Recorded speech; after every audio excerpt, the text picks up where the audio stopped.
You all for joining us today. I hope that you all can hear us and see us. If by chance there are any technical difficulties, please do send me a chat message. We will take 1 minute right now. We will take 1 minute of silence to enter into the present moment. So if you'll join me in 1 minute of silence.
Thank you all for joining us today. My name is Shana Parekh, and I began organizing these talks over the weekends for the last few months as a way to keep us all connected and to connect us with people who are doing research and amazing things in the fields that we are all interested in. And I will place my number in the chat if you would like to get in touch and join the group to hear about some of the future talks and events that will be happening. So thank you for joining us today. Our guest for today is Professor A.G. Ramakrishnan. He is a professor of electrical engineering in the Indian Institute of Science here in Bangalore. He obtained his MTech in electronics and PhD in biomedical engineering from IIT Madras. He is a fellow of the Indian National Academy of Engineering, Institution of Engineers, India, and IETE. He started studying the mechanisms of pranayama through a very personal path that brought him to this space. He was able to stop taking his blood pressure medication. And this is a story he's shared with me, and I'm sure he will also be sharing this with you in his talk. He was able to stop completely his BP medicines after a year of regular practice of pranayama and meditation. And although he had been taking the tablets for a period of almost 9.5 years prior to that time, last year, his studies into the area of pranayama appeared as a chapter titled Cardiorespiratory and Endocrine Mechanisms Behind the Effectiveness of Pranayama.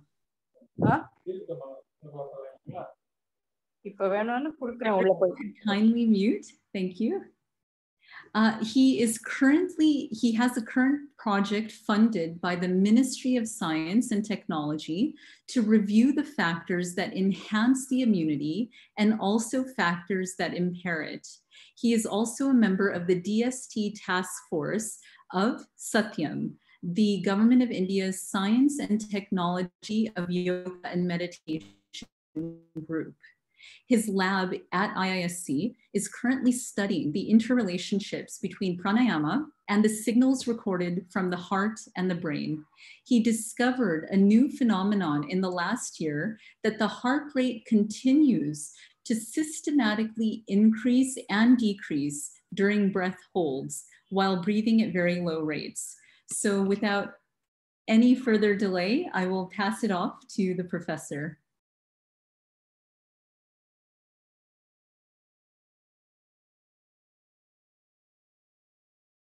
Oh, Professor, I think you're on mute. Yeah, very good evening to everyone, and thanks for coming for this talk. So since already the instruction were, I will start sharing my screen, my slides, and we'll get started. You can ask questions in the middle also if you want. Of course, I leave it to Shaina to decide what is the procedure. I think we'll go through the talk, and we can save the questions for the end. And you can feel free to raise your hand and ask directly, or you can send them in the chat.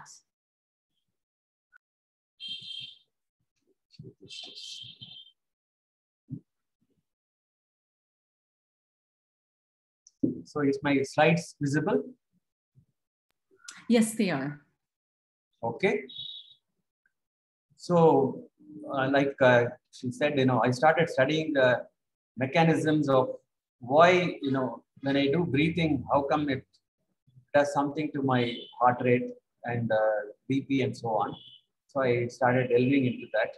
I cannot say I have done a lot of lab-based research, but I have studied a lot on mechanisms of breathing or, heart and then interconnections of published literature.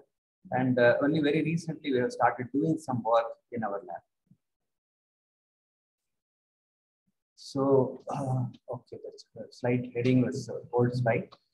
So, so my purpose of this talk is that if you listen to this talk really, intently, then your relationship to what is your breathing and its importance will completely transform.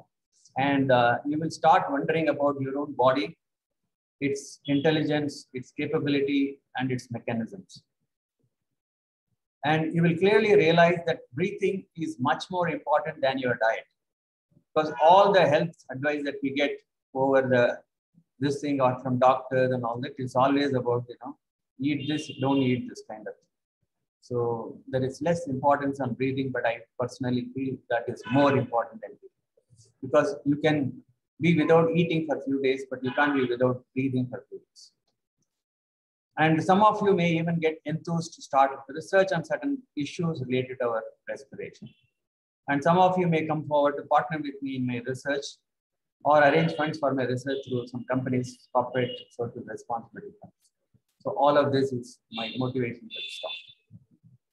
So I start the talk with a question to all of you, anyone can answer. So the question is, suppose, I'm overweight and I do whatever I do, and I'm able to reduce my weight by 10 kg for a period of time. So the question is now, see, my body has reduced a mass of 10 kg. So where has it gone and how did it leave my body? That is the question. So anyone can answer.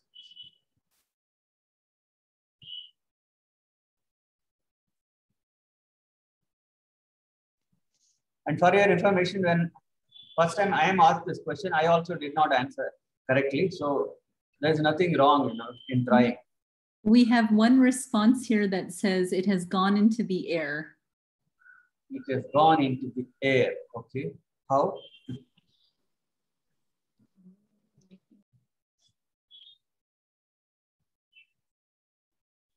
We have another response saying that it has become energy. Okay. And another response saying that there are eliminations as CO2. Okay. Yeah, many people think, many doctors, when this question was asked, many doctors said or engineers, they said it becomes energy. But if mass becomes energy and 10 kg becomes energy, there will be an explosion bigger than the atom bomb that was put on Hiroshima. So that it cannot definitely change energy. So the other answers are partly correct in that it goes through air, the exhaled air. And there is actually an interesting paper on this. So this was published in the British Medical Journal 2014. And there is a talk by one of the authors, this Ruben Meerman, on YouTube. So what he says is, the weight mainly when it increases beyond, the healthy levels, is mainly stored as fat. And see, I'm not an expert in that. So he says triglyceride is the main thing the fat is stored as, and how it goes out is, this is the formula for triglyceride, C55H10426. And when you breathe in air, of course, it's not as simple as that. You have to do some work, and it's a systemic response involving all the cells. But ultimately, that triglyceride plus oxygen, like somebody said correctly, getting not only converted to only carbon dioxide, but it is carbon dioxide plus water and some energy, but it's not all of them energy. Some heat might be produced. So, and the paper also says that oxidation of 10 kilograms of human fat requires 29 kilograms of inhaled oxygen, producing 28 kilograms of carbon dioxide. That means some amount of, whatever oxygen comes out, it has to go out. In addition, carbon also goes out. That is what is taking your weight. And then it also goes out. The part of the other oxygen which was not going there, it is going out as water through respiration or whatever.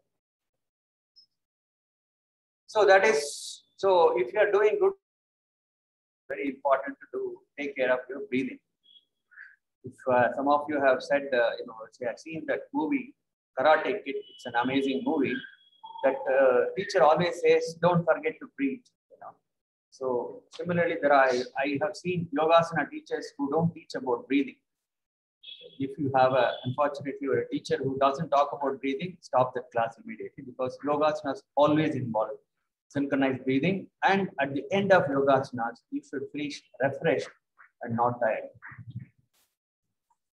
And why I wanted to focus on pranayama is that compared to Yogasanas, pranayama is next level. In Patanjali's Yoga Sutra, he talks of Ashtanga Yoga, and in the 8 steps, Yama, Niyama, Asana, then pranayama, and later comes meditation and so on.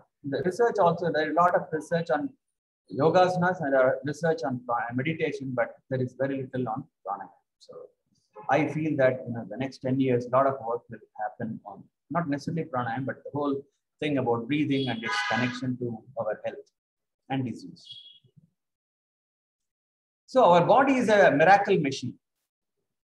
Our body has roughly, there is an estimate, there's a paper on this, that's based on that I'm giving this number. So average 37.2 trillion cells, each of our body. And this number is 4,700 times the current population of the world. Which means the current population around 800 some crores into 4,700 is the number of cells that we have. And each of them have a function, they have a life cycle, and they have an input output. And how are these cells formed? See, when we are born as a single cell from our parents. That cell may be as small as, maybe slightly bigger than the novel coronavirus. You can't see novel coronavirus, you can't see this also naked eye. It's such a small one cell. Rest of it is made up of the idli dosa or roti, whatever that we eat. And so the idli dosa or whatever you eat has, the basic ingredients from the vegetable kingdom, or, some of you may be, non-veg, and that again comes from the cells of some other animal. So it is completely, rice is made up of only one type of DNA, and wheat is made up of only one type of DNA, or an animal fat is made up of only one DNA. So within hours, this has to be completely broken down, and everything in your body, including your hair or your nail, contains your DNA only. So everything has to be changed into a new chemical formula, which represents your DNA. So it's an enormous chemical machinery that's going on all the time. And the whole thing from top to your bottom of your body is just made of food. And this is amazingly given in maybe 5,000-year-old Bhagavad Gita. One of the shlokas says, Annat Bhavanti Bhutani. It says all living things, not only human beings, all the animals, plants, birds, insects, everything, the body is completely made up of the food that it eats. They all start their life as one cell, and the rest of it is food that it gets. And the body is also self-repairing. It is an amazing computing device. It's a learning device. It's a communication device. It has innumerable sensors throughout the body. It senses so many things. And it's programmable. Your brain is programmable. Recently, I read that, your peak capability comes at my age, 60 to 70, they say. And of course, if you keep it active. And when it is active, your brain is programmable in milliseconds. And the whole body is self-repairing. You talk to a doctor, who is a surgeon, he will tell you that when they operate the heart, for example, when they cut, they just cut it. And when they close, they only close the outside and the major arteries. They don't connect each and every capillaries. So those are all joined by itself. So the body has its own intelligence to do that. And just as when one cell becomes the 37.2 billion cells, some of them become your heart cells, some of them become your brain cells, and all that intelligence is inbuilt. You don't think about doing it. Neither your mother thought about it, nor was it designed by any engineer or scientist. It happens, whether you call it creation or you call it nature. It's an intelligence that's just beyond us, and we have not even fully understood that. So I want to say that this particular body, the whole gamut of yogasanas, pranayama, and meditation, it resets, reprograms, and rejuvenates this self-repairing miracle machine. So somewhere in the talk, I will also tell you that pranayama can even reprogram your genes. You will know that even if you have I used to always say that, my mother's side, everybody had BP. So I thought, I got that, and so I have to live with blood pressure. And it is 4.5 years now I have stopped medicine. So you can even change the expression of your genes through pranayama. There are other mechanisms. So of course, nowadays everybody has some interest in COVID-19. Fortunately, we are out of the second wave, and I am praying that we don't get any more waves in India. So, but still there are pockets in the world which is having it more. And last year, in the International Day of Yoga, I gave a talk to Nimans where I said this Brahmari Pranayama may have the potential to protect us from not only COVID-19, but also other infections. But now, there have been some proof for it. There are papers, and there are even vaccines based on something related to this, which we'll see now. So I'm looking for, there are a lot of things to study in this related to this, and I hope some of you will become partners for this. Now, why do I think that Brahmari has this potential to fight against COVID-19? So for that, there is some prelude.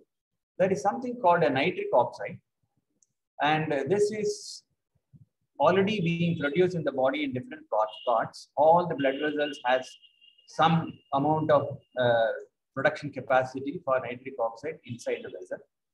It's an important signaling molecule between cells, and they have found that this can inhibit the virus infections. And it inhibits viral protein RNA synthesis. And in 2003, there is a paper 2005, sorry, here. So which proved that it inhibits the replication of the SARS-CoV-1 virus. So see, when somebody gets infected by this corona, what happens is they get a few viruses inside, but it starts entering our cells and then starts replenishing itself, or repeating itself. And it quickly becomes millions, billions, and so on. That is called the replication. And this nitric oxide is able to actually stop this replication. So I said, maybe they should work for SARS-CoV-2 also. And now there is a vaccine on that. And there are other properties for its nitric oxide. It's a well-known property of reducing blood pressure by dilating blood vessels. So this, you don't have direct control, but when the body needs, it can release nitric oxide inside the blood vessel, and the blood vessel expands and your blood pressure can reduce. And there are papers for this. I won't get into this. So if anybody is interested, you can write to me. My email ID I will give you at the end. So whatever I'm saying, it's backed up by papers and I can send you the papers. But not my words, except one. Nitric oxide also facilitates neurogenesis. Neuro means neurons, that is the basis of our brain. So basic cells of the brain are called neuron. Genesis means creation. So we can create new neurons or nerve cells, and nitric oxide triggers that. And they have shown this through experiments on rats, because to check that whether it has come, they have to sacrifice the animal and check the brain. So it cannot be done on human beings, but they think that similar things can happen in this. And very interestingly, this neurogenesis or new neurons are created in an area of the brain called hippocampus, which actually is responsible for our learning and memory. So it is extremely important for Alzheimer's disease, because Alzheimer's disease basically affects your learning and memory. So creating new cells, feel that this will be able to arrest or give you some recovery. So now, what is the nitric oxide connection within the body and the pranayama? So all of you would have heard this. He has some sinus trouble and all that. It has a lot of negative this thing, but sinus this thing, but it's a wonderful organ. And these are actually cavities behind your nose and in front of and side of nose and in between the eyes and so on. There are multiple cavities which are called the paranasal sinuses, and their property, they can heat the inhaled air and it can make it humidify. So, and it also helps in resonance of speech and so on. These are known long back, but the connection to nitric oxide is known only for less than 20 years now. So they found that paranasal sinuses are a major producers of nitric oxide. And that is why, we have to breathe through nasal. And if you breathe through mouth, none of these activities will happen. So there is a group in Karolinska Institute in Stockholm. They have done enormous experiments on this nitric oxide and the nasal release. They are not people, they don't have anything to do with yoga or pranayama, but they just published a paper that when you hum, that is, when you make this sound, you may be humming a song, you may be saying Om or Omen or something, whenever that sound is produced, so you're not producing the sound through the mouth is closed, and this thing comes through the nasal, and there is some vibration in the face.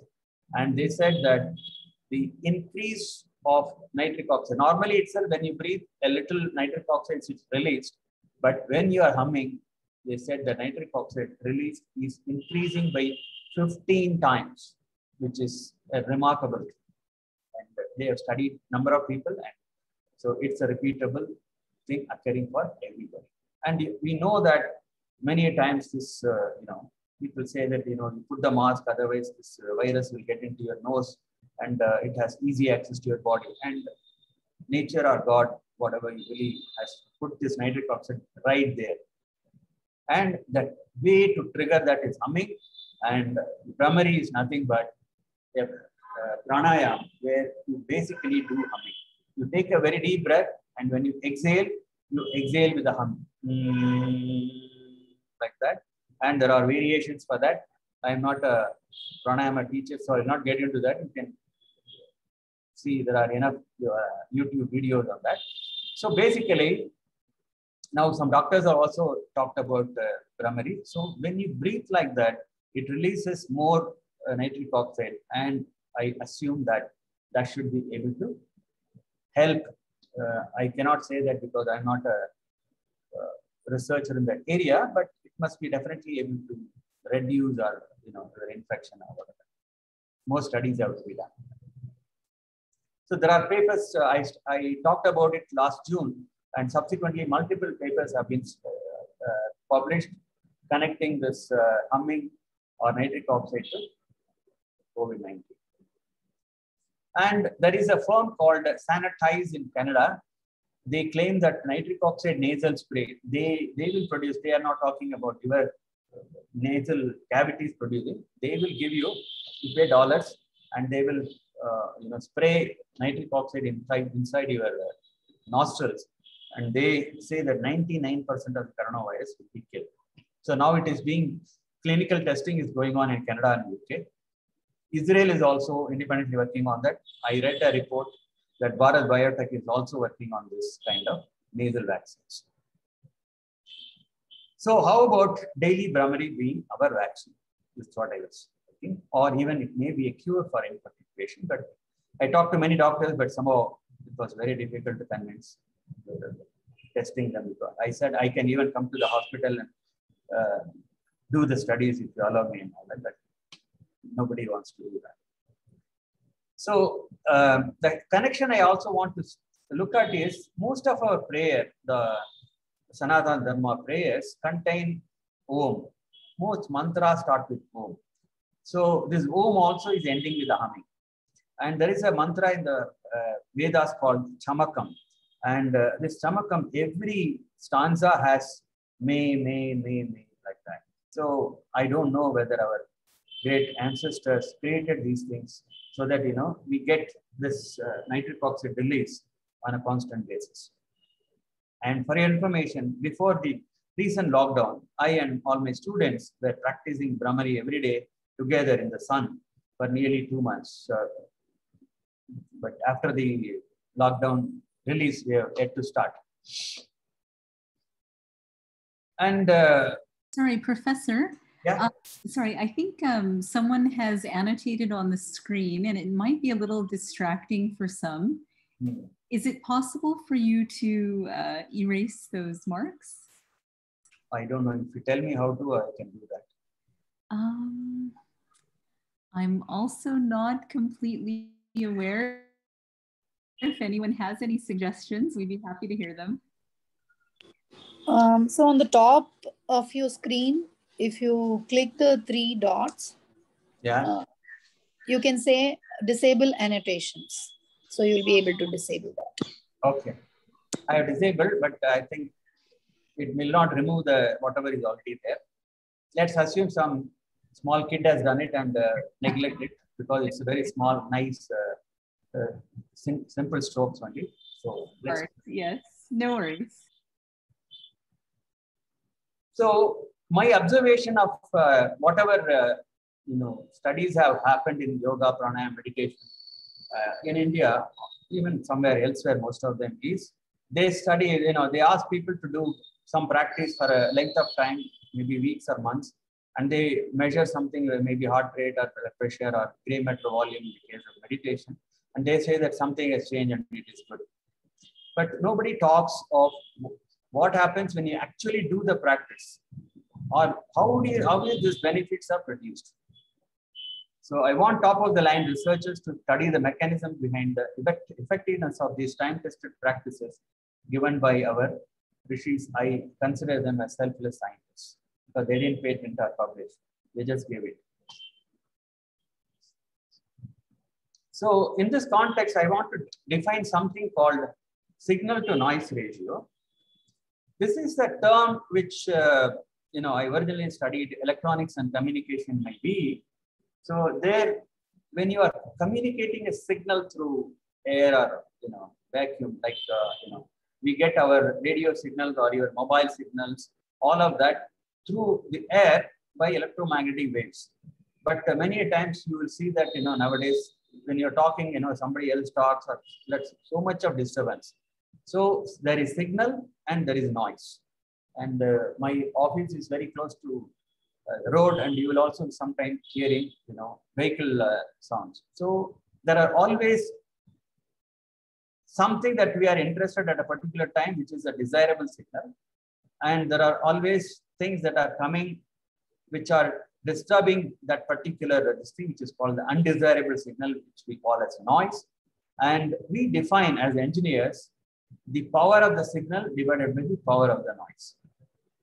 And one example you can say is, suppose you are in a marriage party, not during COVID times, normal times, there will be hundreds of people and everybody is talking, and then another Nadaswaram is going on or some music is going on. But,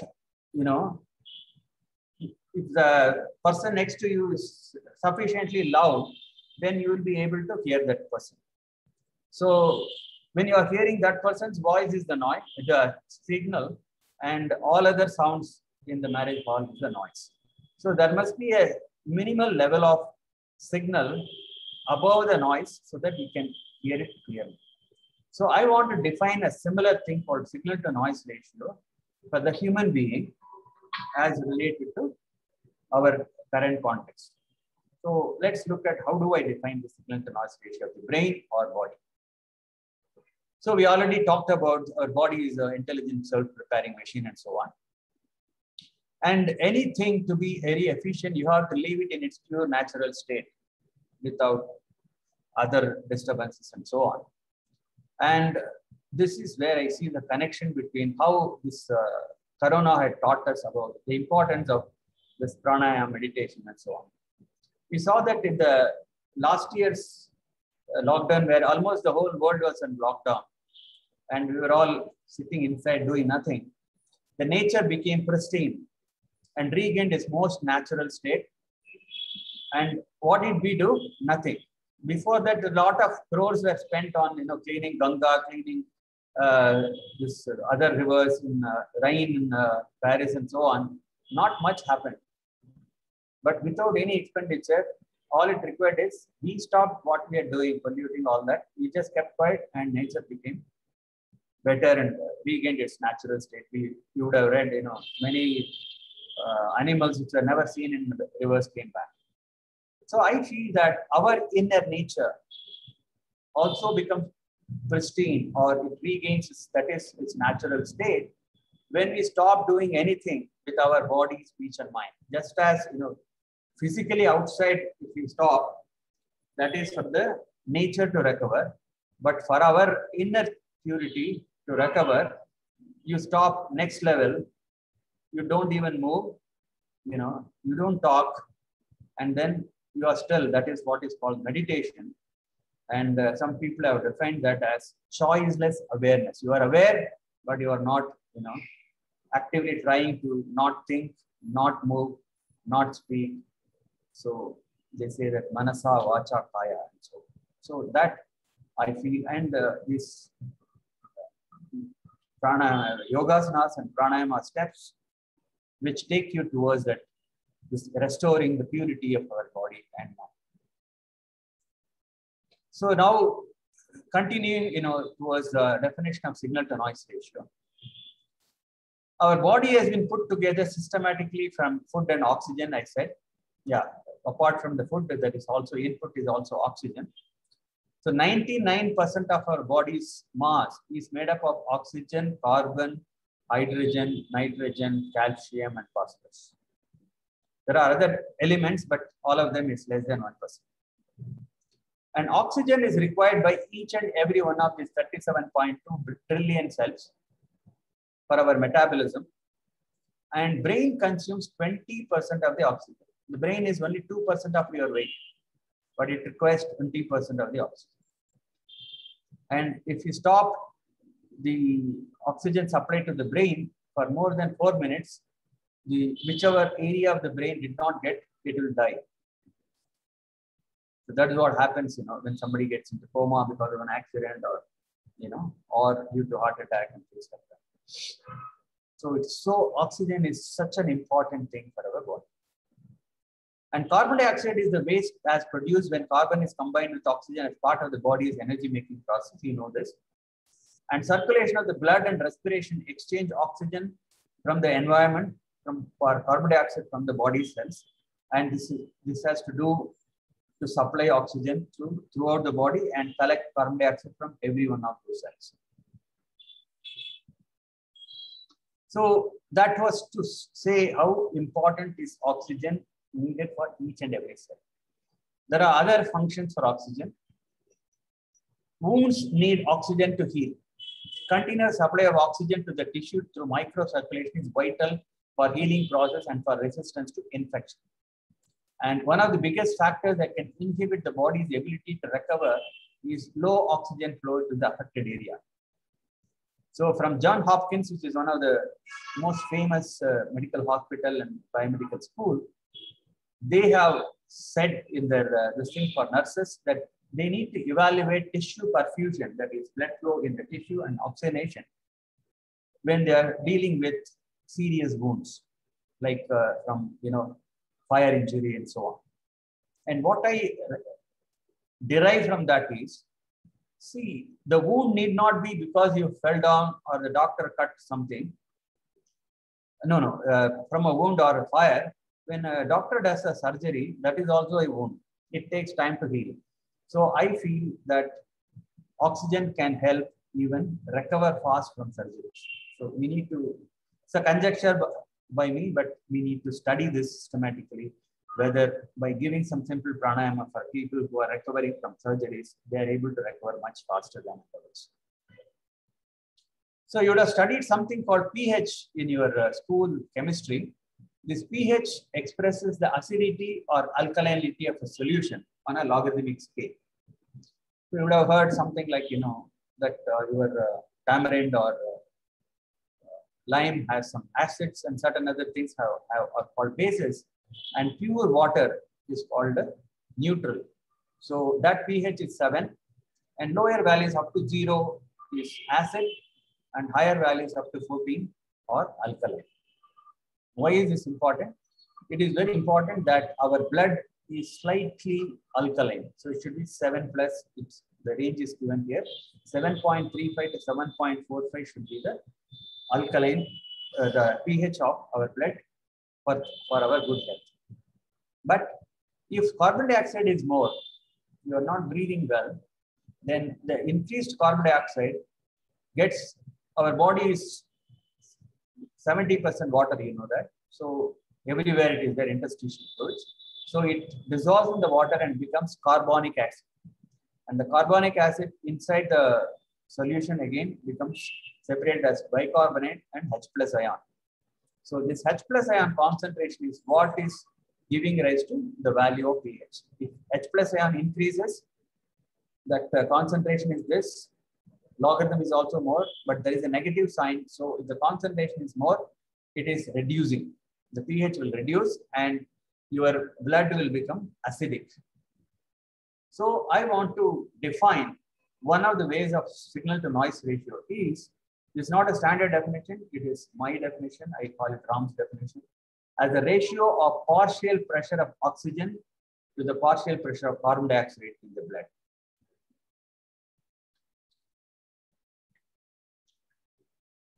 So we will move on from there to other mechanisms which connect, how I want to tell you how doing deep breathing is an extraordinary exercise for your heart. This is what I found very interesting. Normal breathing is involuntary. By involuntary, I mean, you don't have to think about it. Even when we are sleeping, the breathing goes on. Even when somebody is in coma, the breathing goes on. So there are fundamental mechanisms in the brain which is keeping it active. So the normal breathing, when you're doing inhalation, when the air goes in, there is some physical activity going on in the body. Some muscles move. One set of muscles on both sides of your ribs. There are 22 muscles, they move. Plus, you must have heard this diaphragm. So the diaphragm goes down so that it expands the lung and then it pulls in the air. But when you exhale, it's a passive process. We don't have to do anything. It's like a balloon. You have to put a lot of energy to blow into the balloon. But if you want to release, you just leave it, because of the excess pressure inside, it just collapses and things come out. So that is how, when we are exhaling, you just leave it, it comes out. So normal breathing, 23 muscles are involved in inhalation and no active muscle movement during exhalation. But suppose I do deep breathing, you would have heard, I'm sure all of you would have at least heard of something about pranayam. So there are different pranayams, that is stomach breathing, chest breathing, and so on. So when you do stomach breathing, you actively, flap your muscles in the stomach. So there are 6 accessory muscles which get into this thing. And when you are doing active exhalation, there are another 2 sets of pairs of 11 pairs of muscles in your, again, ribs. And so there are 44 additional muscles come into picture. And then there are forceful inhalation and exhalation, like, Kapalabhati and so on. There are other abdominal muscles coming into picture. So totally from 23 muscles for passive breathing, you can activate up to 89 muscles just by breathing, just by sitting in one place and actively breathing. So now you can see that out of the 640 muscles in the body, this is 14% of the body, the muscles. So it's such an enormous exercise. And I said all of them may come into picture when you do Bhastrika, because it's a very forceful pranayama. Apart from this, how many nerves are involved in our breathing? So you will understand how much emphasis nature has put into breathing. I'll skip this, we'll go into this. So this is our spinal cord. And, there are all these lines show that, there are so many spinal junctions and so on. From each of them, different nerve fibers come in. And these things show that all of these are activating different muscles involved in the breathing. So this C1 to C3 is accessory muscles. C3, C5 is diaphragm. T1 to T11 is intercostal muscles. T6 to L1, they are in abdominal muscles. Only 3 or 4 nerves in your spinal cord is not involved in breathing.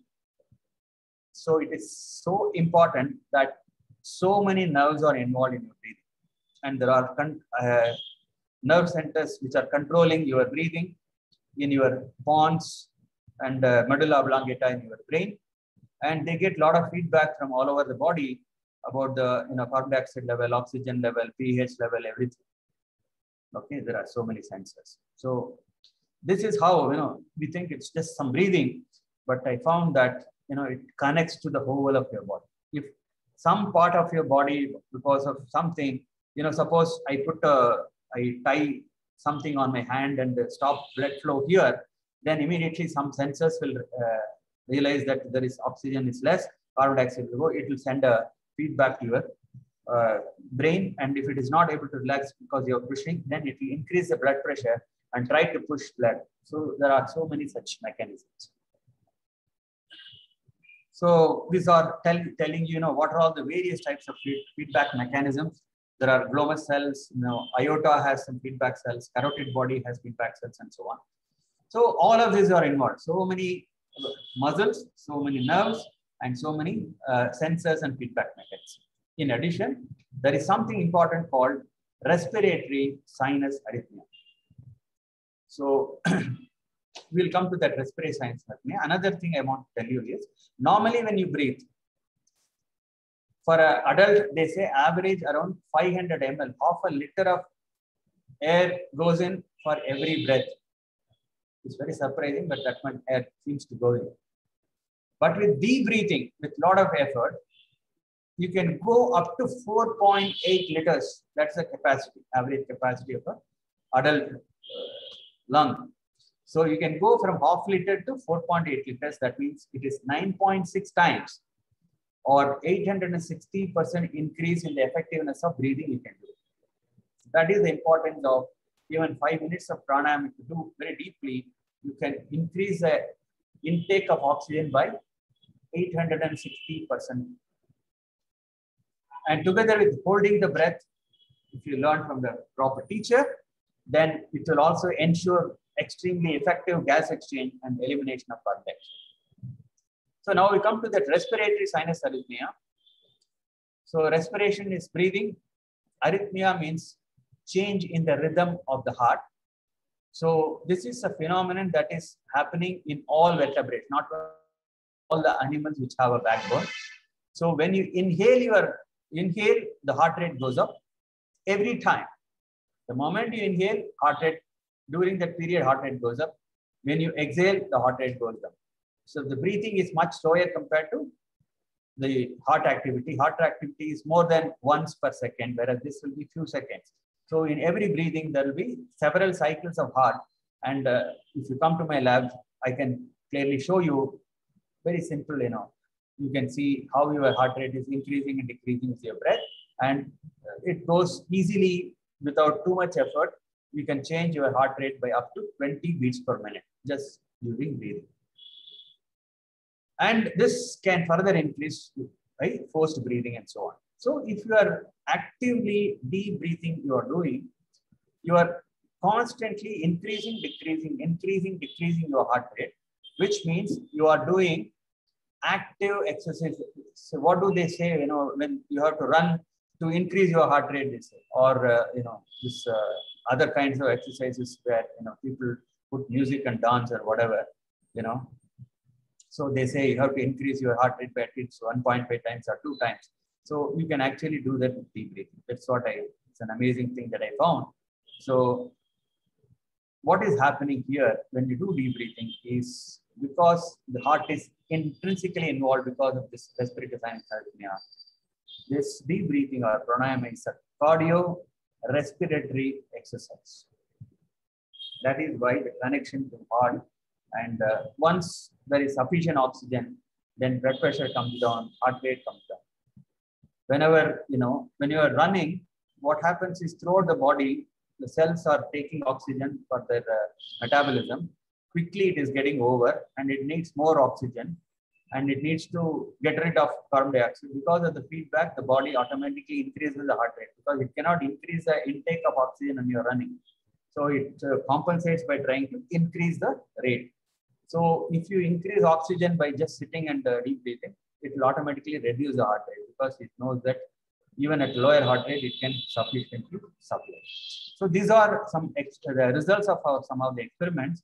So these blue things are actually breathing pattern, and the red thing at the back is your ECG or the heart activity. You can see that every vertical line is one heartbeat. You can see that within one breathing, how many such cycles are there. Of course, these are very slow breathing.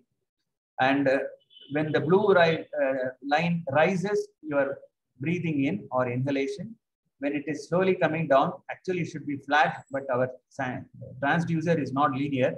So when a person is holding, this is the holding period where the slope is less. And then there is a faster down slope when they are actually and actively exhaling.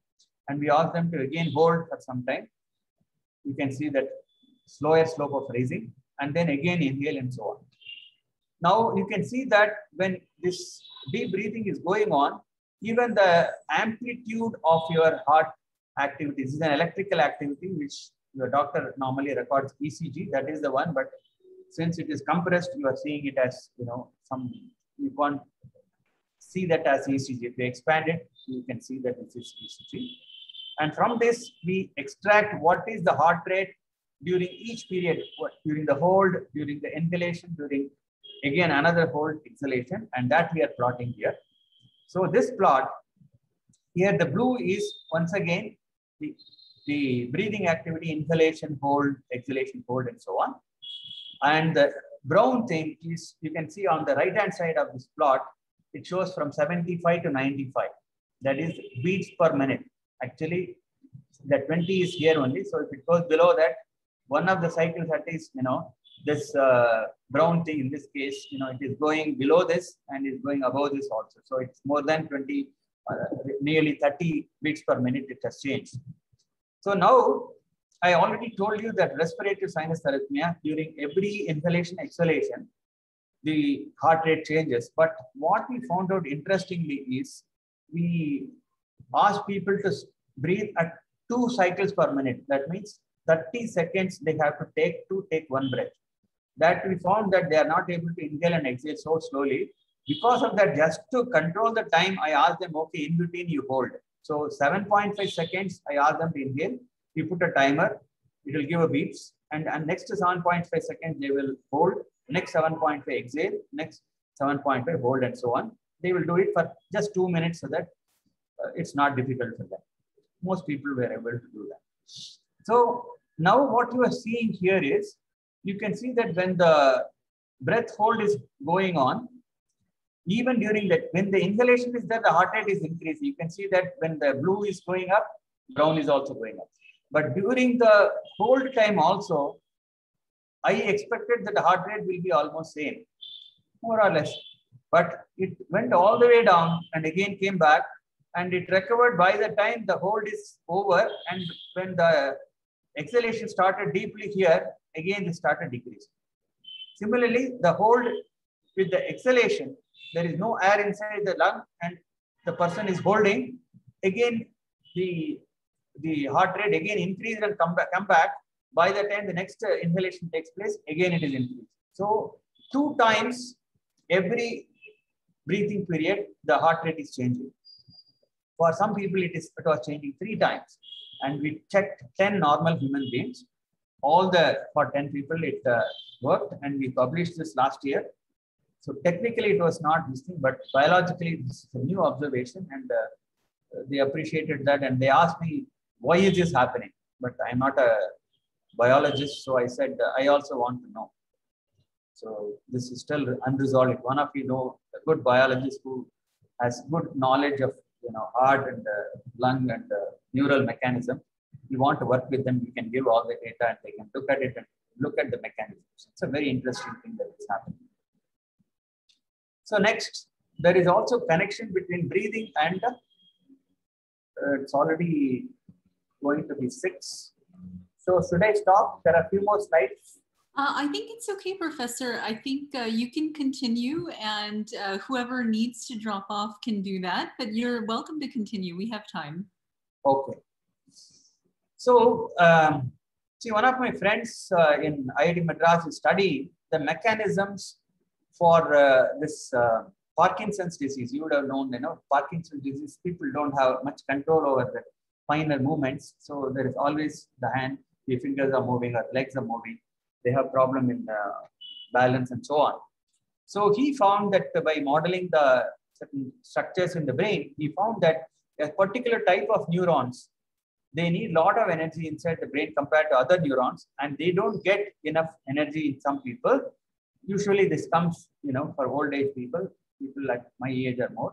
So they have the energy deficiency, and these are the first ones getting affected because they need more energy than others. That's what he published a few years back. And what I said is, okay, that means I have to supply more energy to the brain through the blood pumping.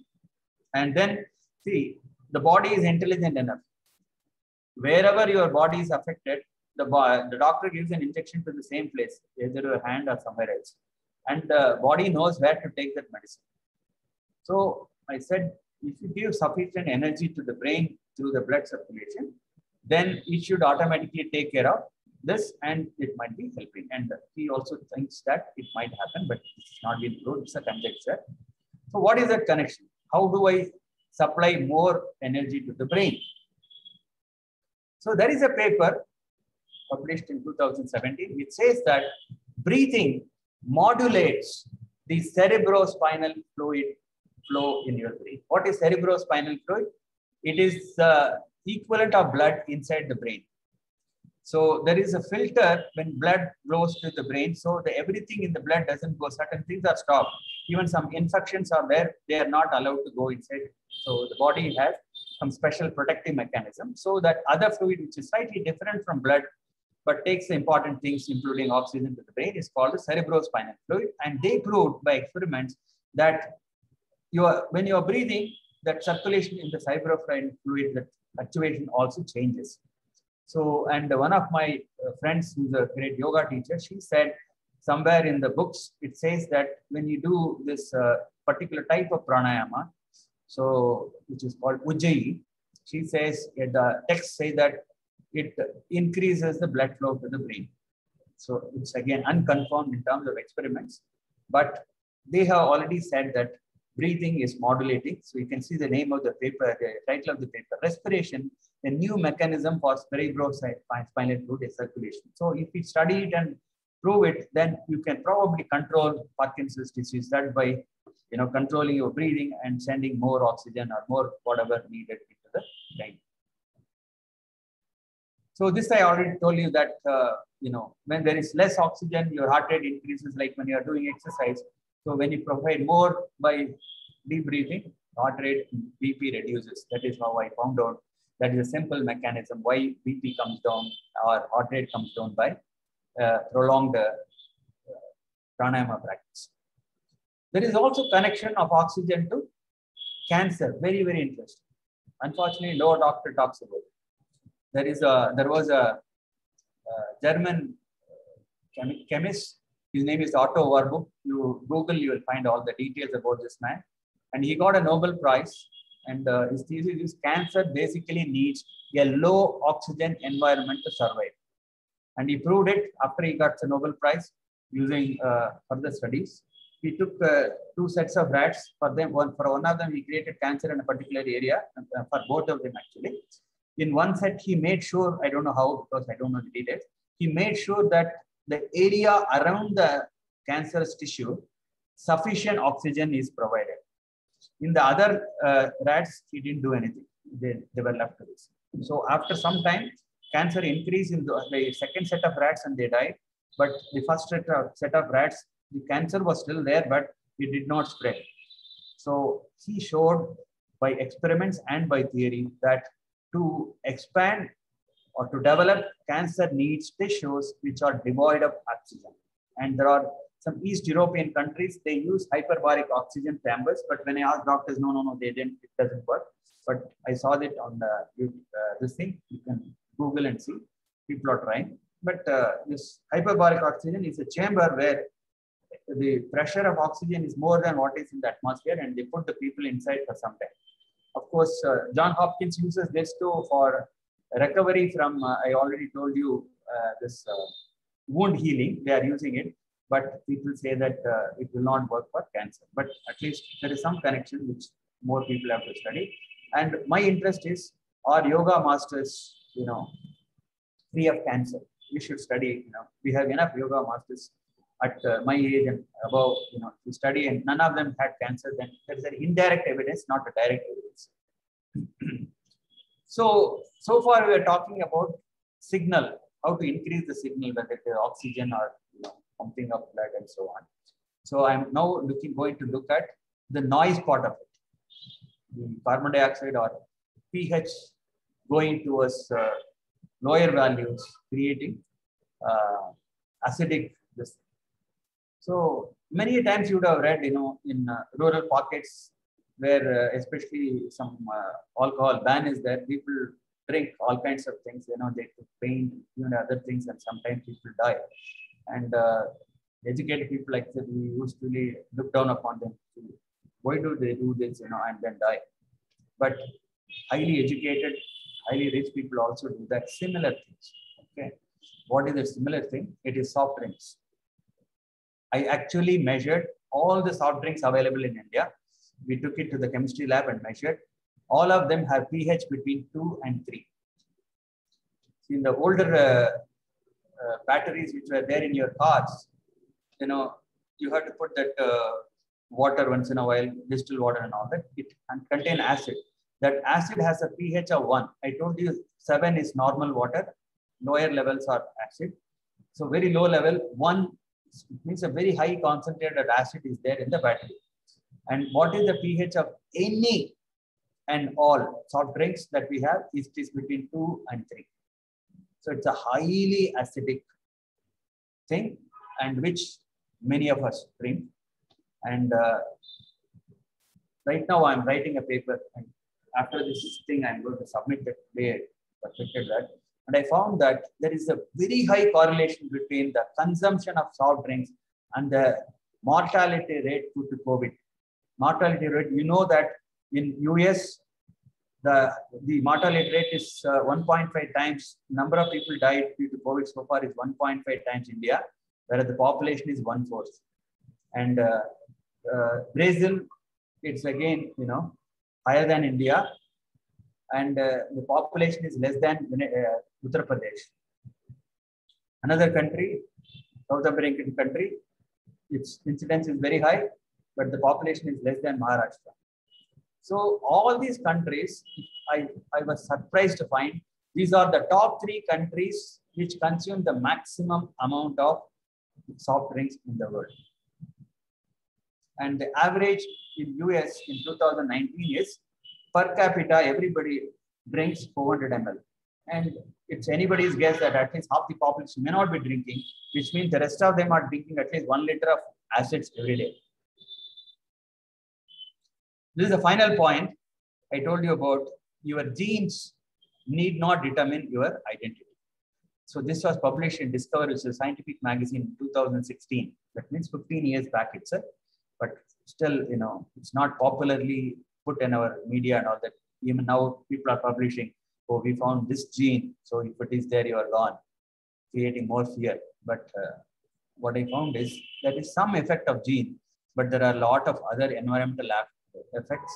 Like I cured myself for BP, you know, you can cure yourself for sugar or anything else, even if it is because of gene.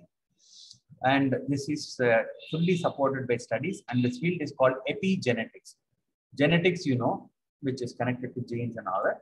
Epi is above genes.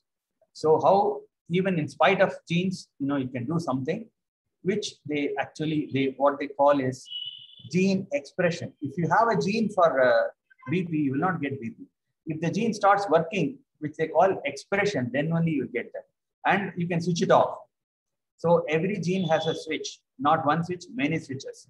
And there are 2 types of switches. One switch is on off, another switch is a slide, increase, decrease. And both can be controlled by many things, including food and certain chemicals. Pranayama can change, stress can change it in a negative way. And this is, I'm not going to get into that because I also am not an expert, but I just wanted to show it to you that it's a completely known science now. That's epigenetics, how you can control your genes and what are the things, what chemicals, what kind of food items control and how that can change your cancer and so many other things. And this is from the National Institute of Health website from US. So, and the proof for that, this guy had an amazing experiment. He took, you know, the identical twins of 2 particular type of rats just by changing some of these things through food. He was feeding some kind of things for one rat and another set of food for its own sibling. And you can see that after some time, how they look completely different. They are identical twins.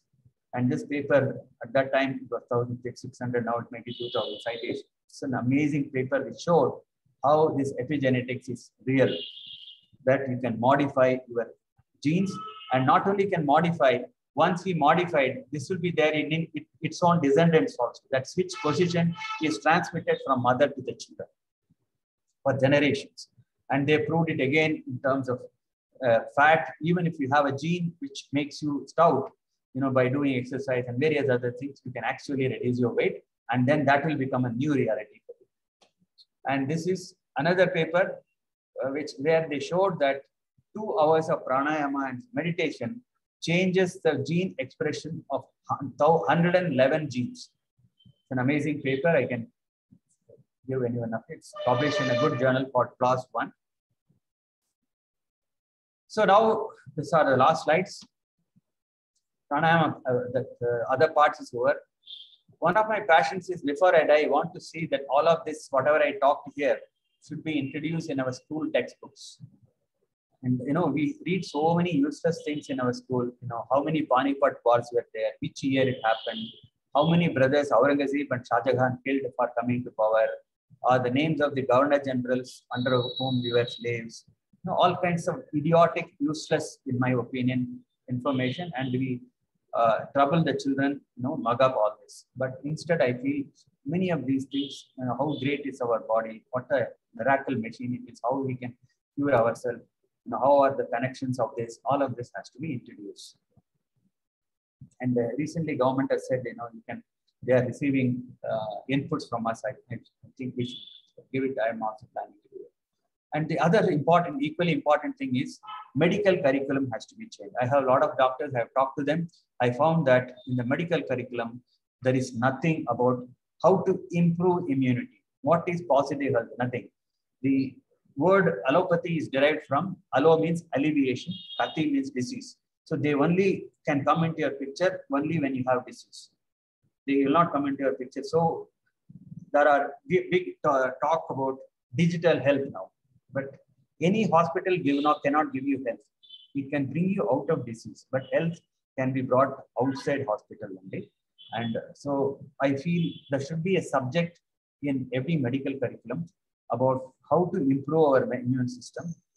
And you know that, this is also part of my paper which I'm supplying. So in India, the recovery rate is much higher. Even today, out of all the people who got into COVID from last year onwards, 97.2% have recovered in India. Only 84.2% have recovered in US. So still 55 lakhs of people are in hospital in US, only around 8 lakhs in India. So which means there is something other than, there are any number of factors. I already told you there are many other factors that will be a separate paper. So the doctors should know about this.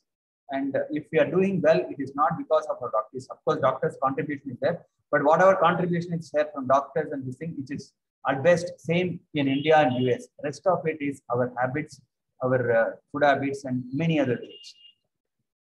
So finally, my talk would have achieved its purpose if for the rest of your life, everybody listening to this, you give importance to breathing as a very, very important input for your and your family's good health.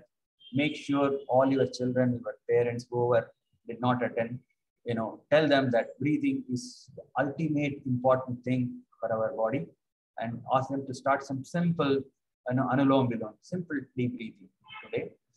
And that will be the best way of achieving the goal of Fit India. And that I intend will be the key takeaway of this talk. And I also invite like-minded people who want somebody wants to join me for research. I welcome your inputs in whatever way. And let us also together demand that in future our children's education is more meaningful and more useful to life. Thank you so much. Thank you very much, Professor. I think most of us would agree that this talk has come at a really relevant period in humanity's history. And I think the last year and a half, most, if not all of us, have brought awareness to our breathing. If we had not the many decades that we've been on the planet, this last 1.5 years has made us become aware of our breathing, and has taken us one step further that we are actually grateful for the ability to be able to breathe deeply. I think the vast majority of people that have attended the talk today are yoga practitioners. So definitely, many of us are students of one particular yoga teacher named Mala Bhatt, who really gives a lot of importance to breathing in her practice. So if anyone, is looking for a teacher, we're very happy to share her contact information. And if you would like to get in touch with the professor, I have placed the WhatsApp group link in the chat. So you're most welcome to join the group and send us a message. And if you have any questions, you can please feel free to unmute yourselves and ask the professor. One question that I have, and again, we have gone over a little bit on time. I think we'll probably go for another 5-10 minutes if you have time for questions. But of course, feel free to drop off if you need to. But one question that I do have is, you mentioned that people in the group can join with you, partner with you, both on the funding side, even perhaps on the research side. So one of the questions is, how are you choosing the subjects for this research?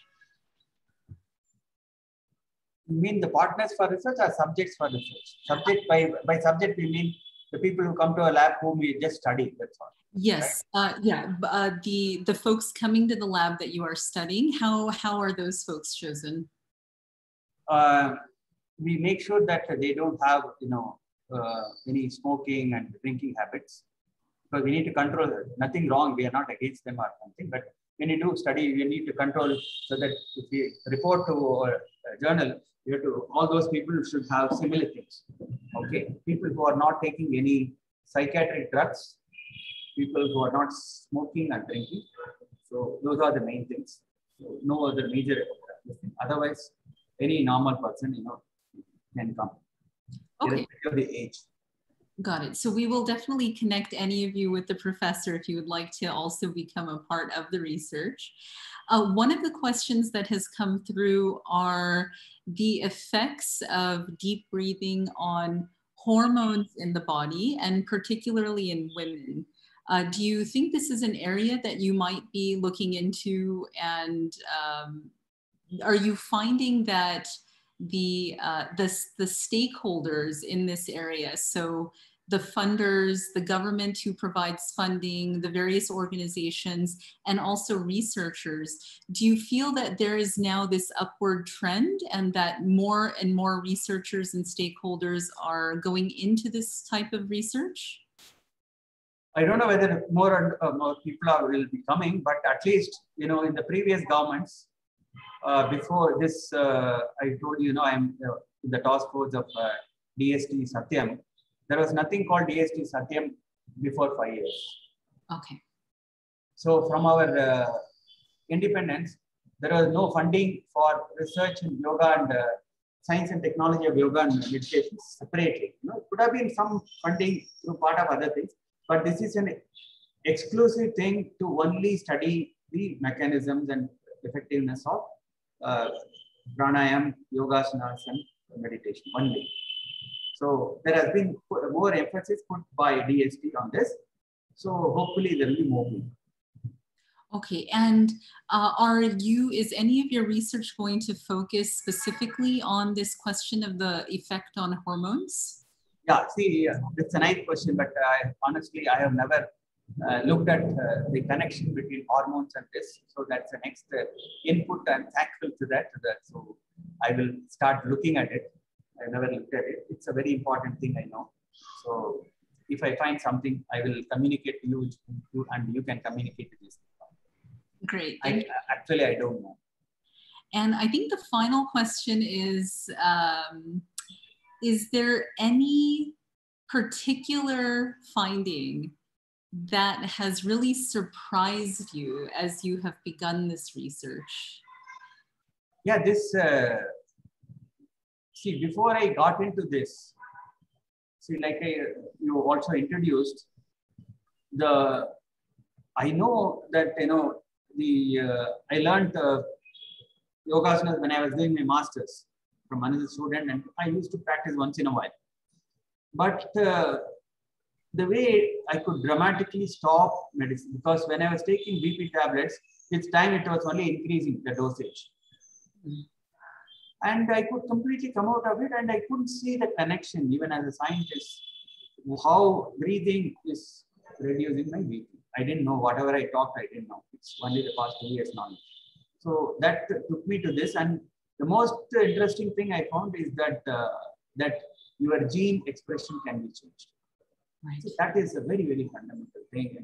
People think that if they have a gene, that a very famous actor's sister or actor herself removed her breast because her sister was found to be breast cancer. She thought she will also get it. It's very unfortunate. She was not diagnosed, but she thought that because she may have the same gene, she removed it. It's very unfortunate. If they had known this and we had worked on it more, what particular, maybe some specific pranayama will do it better or whatever, we need to study that. It's an amazing thing that you can actually reprogram your genes. You can switch off certain negative genes, and you can, I'm sure you can also switch on. One of the studies, I could not get the thing, but somebody told me who's doing studies. People went to this Antarctica, okay, and one group of people were doing this yoga and pranayama and all that. Other group was not doing for a length of time, maybe a month or so, and they found that there are, even we have certain genes which can give rise to fat deposits below our skin. See, this what is that white bear, polar bear. See, the polar bear goes into this thing inside the ice only. It stays, for months together without even food, and it has a very thick coating of the fat, because of which it's able to protect itself from that freezing cold. And they found that human beings are generating that after they practiced yoga. because you know that our genes is a super set of whatever animals have. So we have, looks like, you know, we have everything that is needed, but you need to trigger something to work. So there are lots of possibilities, especially when, you know, genes can be switched on and off, or can be, you know, slide means, you know, increase the pace of its activity. Unfortunately, not many people take interest in this. I feel not only funding, there should also be some, you know, other incentives for people to work on this. Because some of my colleagues themselves asked, why are you getting into this kind of things, right? Okay, that was one of the other questions, is how are you? Because this is not deep learning, this is not AI, you know. Yeah. Yeah, in fact, I think Parth is also joined us on the call today. Okay. One of the questions was, how are your colleagues reacting to you going down this line of research? So I'm used to this, you know, Partha knows this. You know, when I started work on language technology, those days, nowadays it's better. When I started, again, it was like that. One of my colleagues from EC said, what you're doing is not even research. It's just development. What they have done already for English, you are doing for Indian languages. I said, perfectly fine. You know, I'm not Einstein, but somebody has to do it. So even if it is development, somebody has to do it for Indian languages. And I said, I will work only on Indian language. That's how I started my career long ago. And I think I've come some far. Excellent. Well, I think it sounds like most visionaries face that kind of reaction. So it sounds like you're on exactly the right path. And thank you so much again for sharing your work and everything you've learned with our group today. Okay, thanks for the opportunity. Oh, I think we have one question. Go ahead. I have time. Okay. They have time. I don't want anybody to hold because of this. If somebody has to go, they can go. But if somebody wants to ask questions. Sir Ramakrishnan, this is Ishwaran from IISc. Yes, sir. You know, I just wanted to know, in the pranayama, they say that the duration for the inhalation, exhalation is much more than the inhalation. Right. I don't know why they ask us to do that way. See, I'm not an expert in this.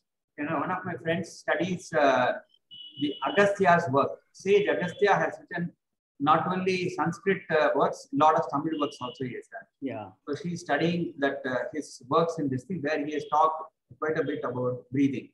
Mm-hmm. So he also says that you shouldn't inhale for long.